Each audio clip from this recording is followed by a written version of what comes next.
This video is for the in-class work for Chapter 2. So I posted an Excel file in Moodle. Well, let me turn off the editing here.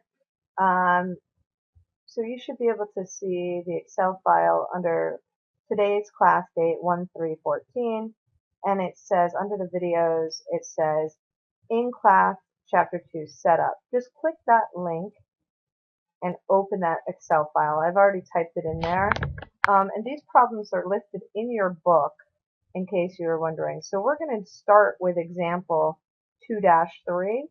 I've already typed them out and you can follow along, and this will be a setup for your homework. So this should be similar.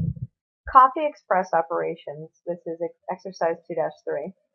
Coffee Express operations operates a number, I typed these on by hand so you can tell I made some spelling errors, sorry, a number of espresso coffee stands in busy suburban malls. The fixed weekly expenses of a coffee stand is $1,100 and the variable cost per cup is 26 cents. Required, fill in the table with your estimates for total cost and average cup of coffee at the indicated activity levels for a coffee stand. Round to the nearest tenth of a cent. Okay, so remember we talked about fixed costs, and they remain the same no matter what our number of cups of coffee is. So in this problem, they give us 3 levels, and this is the setup from the book. 1,800 cups of coffee a week, 1,900, and 2,000. So if it's a fixed cost of $1,100, that doesn't change. 1,100.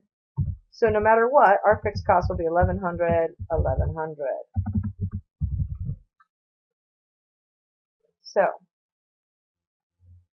I like to format my Excel to look nice and pretty, so don't worry about that. That's just me. Okay, now our variable costs are 26 cents per cup of coffee. So in this, to figure out variable costs, I'm going to hit the equal sign. I'm going to take the 1,800 cups of coffee and I'm going to multiply that by the variable cost of 26 cents. And I'm going to do the same. Take the 1,900 cups and multiply by 26 cents. And then take the 2,000 cups of coffee and multiply by 26 cents. Now this is correct. Variable cost should vary with the amount of cups of coffee, and fixed cost should not. So in order to get total cost, I'm going to add my fixed plus my variable.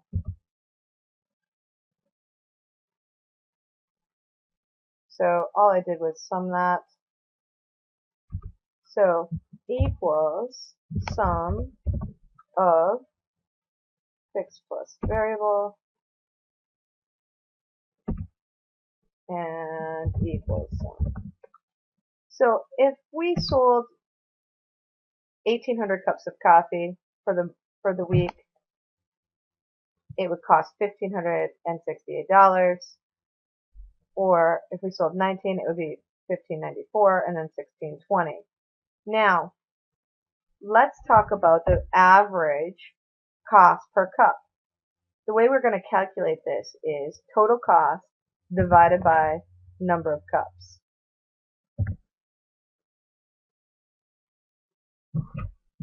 So I'm just going to format this to be the nearest cents. In Excel, if you drag this over, the formula will repeat, and there you have it. For 1,800 cups, it's average 87 cents, then 84, then 81. This would hold true with the information that we had at the chapter, because fixed costs go down as more cups of coffee are served, and variable costs remain the same per cup, but go up as volume goes up. So we have 3 formulas in here. So variable cost equals cost, variable cost per unit, times number of units. Oops, don't need the calculator. Times the number of units. and then total cost equals fixed costs plus variable costs. And then we have average cost per unit equals total cost divided by number of units. So these are the three formulas that we just used in this problem. All right, moving on to example number 2-exercise 211. So Hockey Shop Incorporated is a large retailer of surfboards. The company assembled the following information for the quarter ending May 31st, 2000. May 31st. We'll say 2014, 13 doesn't really matter. Okay. So, just going to spread this out so we can see this. Okay, required. 1. Prepare a traditional income statement for the quarter ending May 31st. Prepare a contribution income statement for the quarter ending May 31st. And what was the contribution from each surfboard towards fixed expenses and profits sold during the period? Okay. So the information given in the problem was that total revenue is $800,000. Selling price per surfboard is $400. Variable expense per surfboard is $50. Variable administrative expense per surfboard is $20. Total fixed expense selling is $150. Total fixed admin is $120. Merchandising inventory beginning balance is $80. Ending balance is $100, and purchased is $320.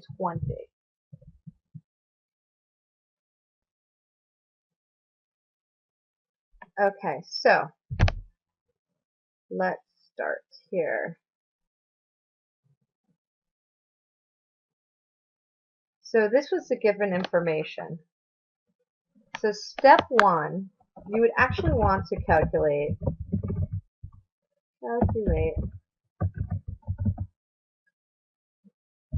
I'm really bad at spelling if I haven't said that already. Cost of goods sold.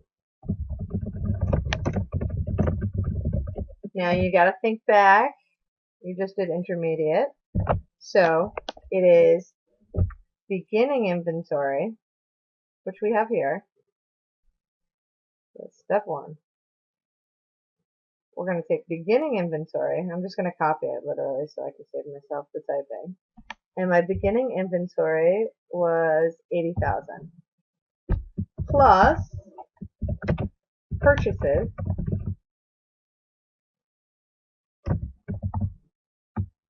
merchandising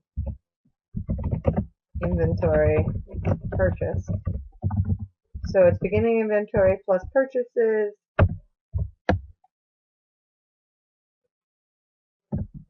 less merchandising inventory ending.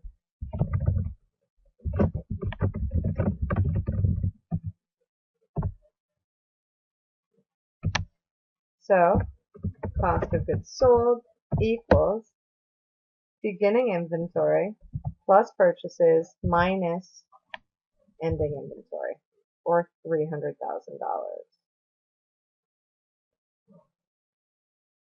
Okay, now that we have calculated, I'm going to make this look nice and pretty, don't worry about yours, cost of goods sold, we must now calculate, this is before we can form the income statement, because we're going to need this information. We must calculate the number of surfboards sold. Step 2. Calculate number of surfboards sold. Alright. And the way I'm going to do this, I'm going to take sales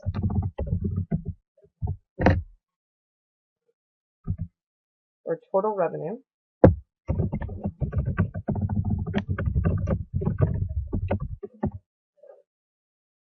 and I'm going to take the selling price per surfboard, which was given in the problem as $400, and I'm going to divide.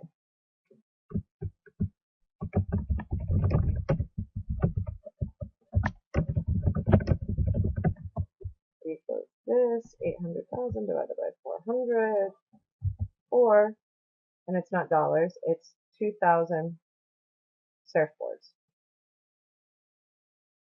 Okay. And the third step we want to do before we create the income statement, step 3, is calculate variable cost items.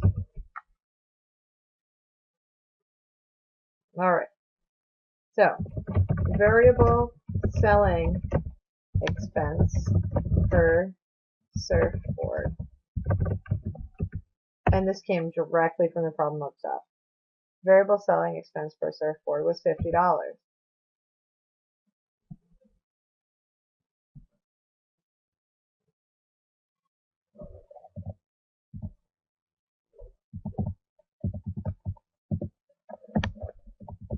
Number of surfboards, we just calculated that, equals 2,000. So variable selling expense equals the $50 per board times the 2,000 boards. So we had a variable selling expense of 100,000. Now let's take our variable admin expense per surfboard. Okay. Our variable admin expense is $20 as given by the problem. Our number of surfboards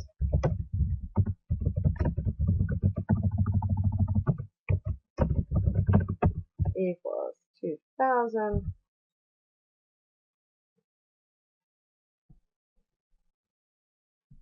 So our variable administrative expense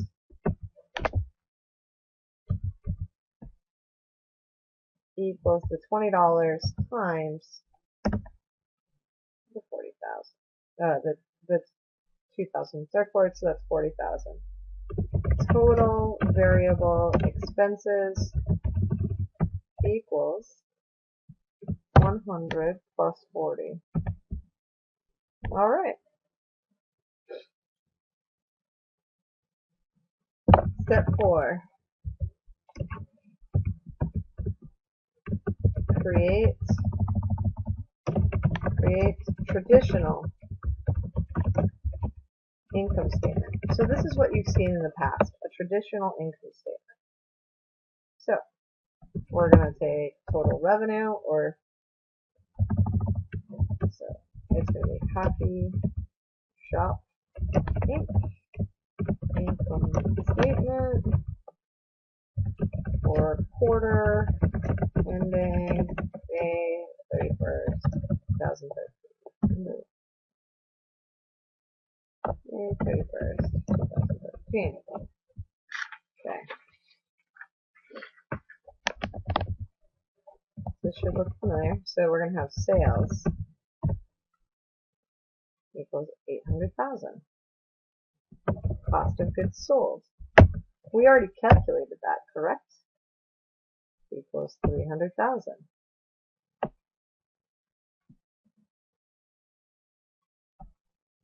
That equals gross margin. Sales minus cost of goods sold equals gross margin.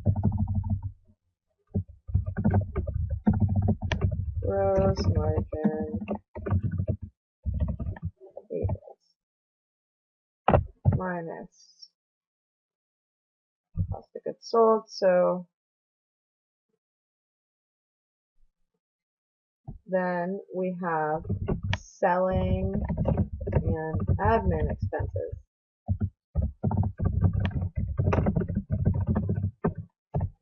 We calculated that. Actually, we didn't calculate that. So we have selling and admin as 150 plus 120 plus Those were the two fixed costs. 140 was our total variable cost of selling and admin. So we have selling and administrative expenses of 410,000.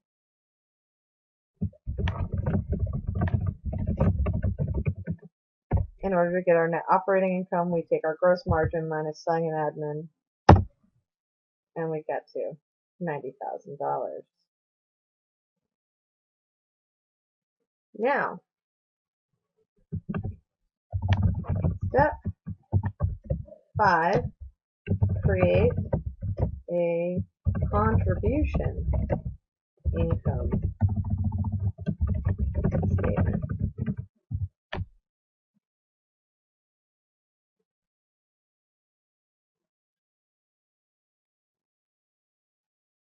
So, we're still going to start with sales, but we're going to break out fixed and variable expenses because we're going to make decisions with these. So our sales is still $800,000. Instead of saying cost of goods sold, we are going to say variable expenses. And then we're going to list them. Selling expense. So our variable selling expense we calculated as $100,000. Administrative expense was $40,000. Total variable cost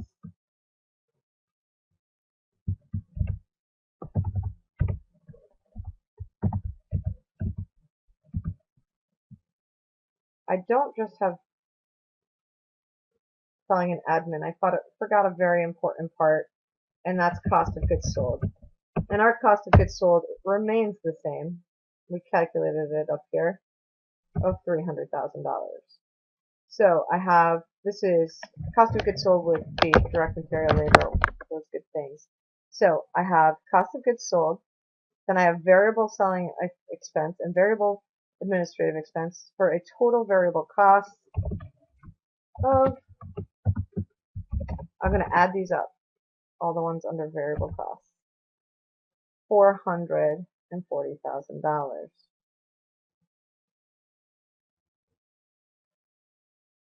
So my gross margin is my $800,000 minus my variable expenses. So if you notice, my gross margin here is $360,000. On my first one, my gross margin was $500,000. That's because we didn't take into account these variable costs here. Then I'm going to do total fixed costs. And we had two fixed costs up here. We had fixed selling and fixed admin. I'm going to copy these things. I'm going to bring them all the way down here because I don't like to type as much. And my fixed selling expense was $150. My fixed administrative expense was $20. Total fixed cost equals the sum of these two items, and that is $270,000. Now, my net operating income equals my gross margin minus my total fixed cost, or $90,000. You should end with the same net operating income. The reason we break these out into fixed and variable is we may or may not have control over these fixed costs. We definitely have control over variable. This varies with volume, and there's all kinds of other reasons that we have control here. So that is the difference between a traditional income statement and a contribution income statement. Moving on to problem 18. This problem is comparing sales units from the book, and basically this is for 3 months ending in June 30th. So they have the number of units, the revenue, the cost of goods sold, the gross margin, selling and admin, shipping, advertising, salaries and commissions, insurance, depreciation, and that's So in the setup I gave you, you'll have this blank setup. So the very first part of this problem, the book asks you to identify whether or not this expense, cost of goods sold, is variable, mixed, or fixed. We're going to go with variable here.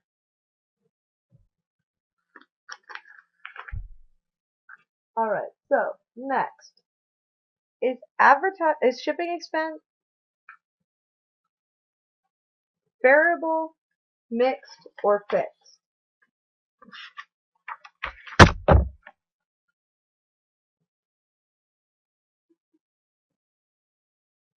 Well, I would say that shipping expense is probably mixed. Advertising, I'm going to say that's fixed. It doesn't change with volume. Salaries and commissions, that's going to be mixed because salaries are probably fixed expense and commissions are variable. I'm going to say insurance expense is fixed and depreciation expense is fixed. All right, so now this is talking about the high-low method. According to your book, the high-low method assumes that a scatter graph plot indicates a linear relationship between cost and activity, and the fixed and variable cost elements of a mixed cost can be estimated using high-low method, or least squares regression analysis. The high-low method, this is from your book, is based on a rise over run formula. So variable cost equals the slope of the line, or variable cost equals rise over run. The way that we would calculate rise over run is the difference between the high and the low method here. So variable cost actually equals the change in cost activity, the change in cost over the change in activity. So all we're going to do in order to simulate this is go back to the material and check the number of units. What was the high level of activity and what was the low? All right. So if we go back to the problem, the high level of activity was 4,500. So I'm just going to type this in. You have the same ability to type into the spreadsheet. The low activity was 3,000. Okay. The difference between these two change is 4,500 minus the 3,000.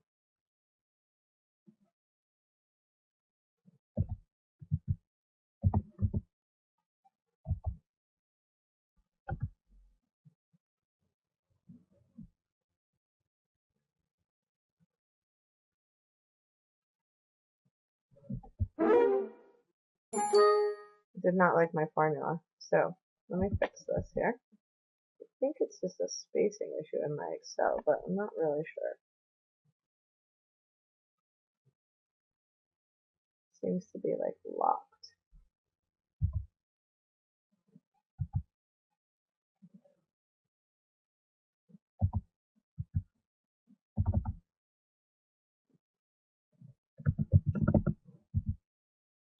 It doesn't want me to put a formula in apparently, so I'm just going to mentally subtract the numbers. All right, so let's go back to shipping expense. What was the level for the high activity? Shipping expense was 56,000, and these are in pounds. But the formula does not change. It's formatting for you. And the low shipping expense was 44,000. So the difference between 56 and 44 is 12,000. And going on to the final, salaries and commissions was 143 for the high, 143, and for the low,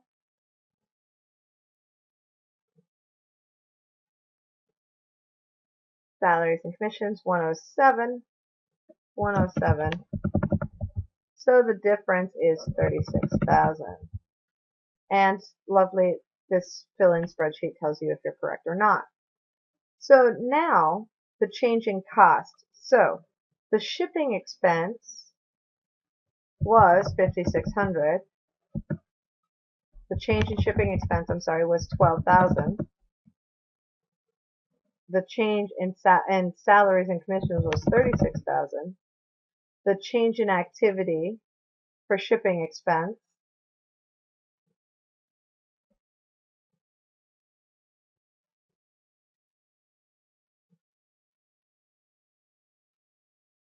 so it was 4,500. It's now 3,000. The variable rate equals change in cost divided by change in activity.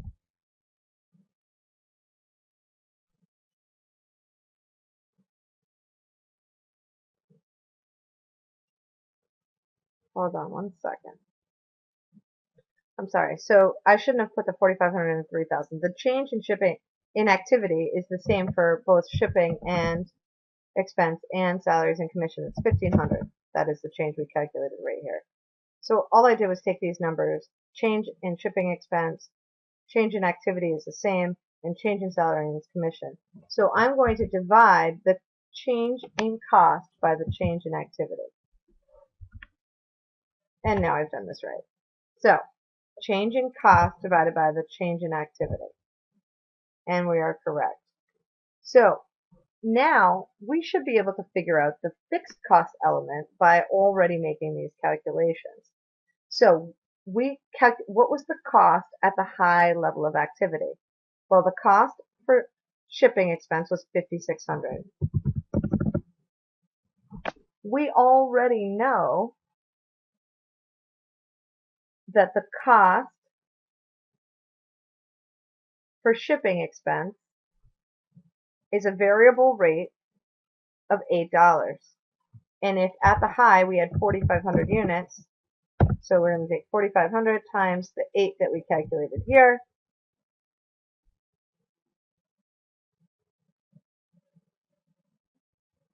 So this is our total cost. This was variable part, and we have $20,000 in fixed expenses. Now let's do the very same for this one. So our salaries and commissions high was 143. Oops, one extra zero. Our variable element was 24 pounds per item, and we had 4,500 items at the high. And so we take our total costs minus our variable, and these were our two fixed expense elements.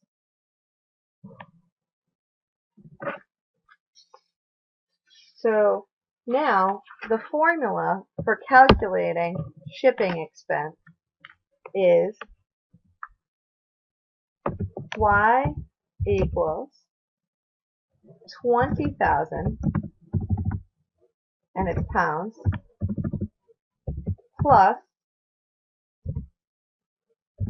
8, which is our variable rate, times X, which is our number of units. And for salaries and commissions, Y equals 35,000, which is our fixed, plus 24 times X. And that is the formula to solve each of these. So now we could figure out what total cost was by we could have any number of items here by just substituting the number in for X. Now let's go forward and make an income statement for June 30th. If they had 4,500 units, sales revenue would be given on the next page, 630,000 euros. I'm sorry, pounds.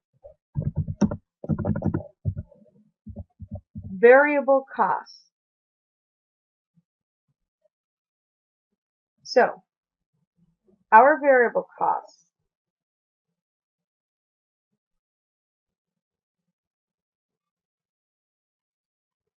our cost of goods sold is 252. So we're going to put that in 252, 1, 2, 3. Our shipping expense is 56,000. can't speak today. I think I've made too many videos. And our salaries and commissions is 143. Now, in order to get the total of these variable costs, we're just going to add these up. So our variable cost total is 451,000.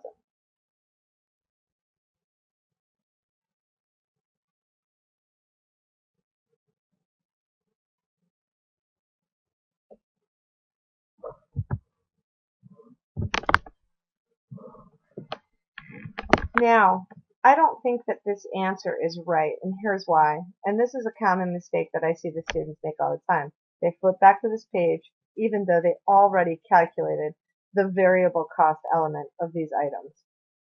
So, this total 56,000 included fixed costs. We should really put the variable cost item that we calculated up here, which was 36,000 for this and 108 for this. So, if I put my formula in correctly, that changes it to 396,000 in variable cost and 234,000 as our contribution margin. Now, we already calculated fixed shipping cost. That's 20,000. We said that all of the advertising expense was fixed. So, advertising expense, 70,000. Salary and commission, we calculated the fixed amount, 35,000. Insurance expense, we said this was all fixed. So, 9,000. And depreciation, this was all fixed as well, 42,000. Didn't vary. Now, in order to get our total fixed expenses, we're just going to add these columns up. That's 176,000. So, our net income is gross contribution margin minus fixed expenses. And there you have it. Correct. 58,000. Good job. And we have our very last problem. And this is making sure that you can verify whether a cost is variable or fixed, whether it's part of selling, administrative, or it's part of manufacturing costs, which is a product cost. These are period costs, product, and whether it's direct and indirect. So the very first thing that we're going to do is we are going to identify these as fixed or variable. Depreciation on an executive jet. Going with fixed here. Cost of shipping a goods, finished goods to a customer. I'm going to say that's variable, and I'm going to delete that. So I'm just going fixed or variable. Wood used in manufacturing, variable. Sales manager's salary. The salary, it's probably fixed. Electricity used in manufacturing. Sorry, I'm touching things here on my computer here. Electricity, variable. Secretary's salary, fixed. Aerosol attachment placed on a product, placed on spray and produced by the company. Variable. Billing costs, that's going to vary. Packaging supplies, varied. Sand used in manufacturing, varied. Supervisor salary, fixed. Executive life insurance, fixed. Fringe benefits for assembly line workers. If they are hourly workers, their fringe benefit may vary because it's probably based on the amount of hours that they work. That's how their fringe benefits are calculated. Oops, sorry. I missed sales commission there, which sales commission is variable as well. So variable for that and variable for fringe benefits. Advertising costs, we already talked about that. It's fixed. Property costs are fixed. And lubrication on production equipment, that's probably a variable cost. Depends on how much you're going to do. All right, let's decide whether this is selling or admin or product cost, which would be direct or indirect. Depreciation on executive jet, I'm going with an administrative cost. Let's put these little X's all centered. Remember, I like everything nice and pretty on my stuff. That's just me. All right. Cost of shipping a good is part of the selling expense, actually.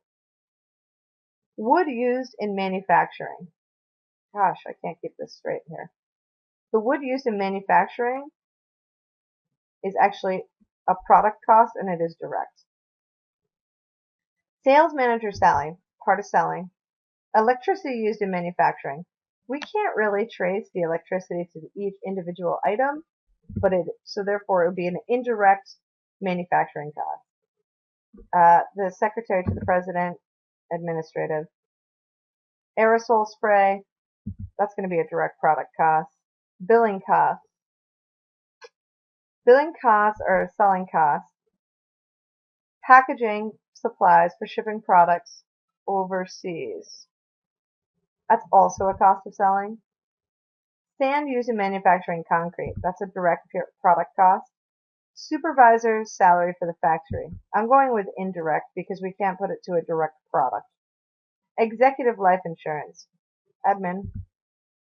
Sales commission. Cost of selling. Fringe benefits for the assembly workers. I'm going to go with fringe benefits for the assembly workers as a direct product cost because we can trace it directly to the product that they're making. Advertising costs, that's a part of selling. Property tax on the finished goods warehouse, that's part of selling. We're waiting to sell the finished goods. And lubricant on the equipment, it's an indirect product cost. And there you have it. I'm going to save this. And I will post the Excel file for you to be able to look at while you're doing your work.